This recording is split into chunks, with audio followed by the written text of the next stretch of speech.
On a high school level, one student already considered one of the best athletes in the state in 2 different sports, and she's only a freshman. KSNT News reporter Reina Garcia is live in West Topeka to tell us what her coaches and teammates say have contributed to her success. Reina?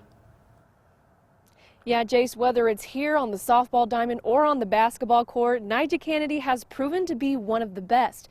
And while the pressures of being an elite athlete can be overwhelming at times, it's Nija's cool and calm demeanor that's just as impressive as her athletic abilities. She's a force in the paint, on the mound, and in the batter's box. The only thing that's wowed people more than her dominating performances is the fact that she's only a freshman. Right away, she just never seemed like a freshman. I mean, I had to remind myself that she was a freshman throughout the season because she just didn't make many mistakes, and the way her presence on the floor, she was just, a leader naturally out there.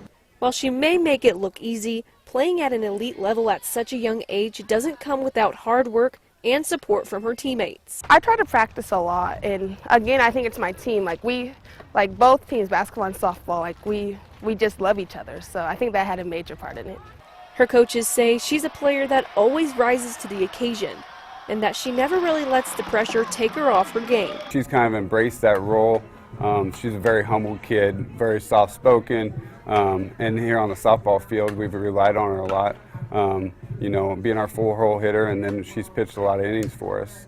Aside from her play, what her teammates say they appreciate the most about her is her fun and goofy personality. She's just a sweet girl on and off the field. Amazing pitcher, very smart. Nija's awesome.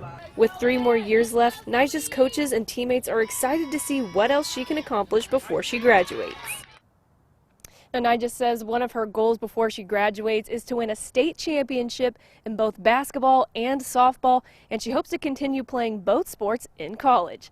Live in West Topeka, Reina Garcia, KSNT News. And she is well on her way. Thank you, Reina, for that. And Nija's coaches says she's just as impressive in the classroom, maintaining over a 4.0 GPA. How about that? What a great kid there.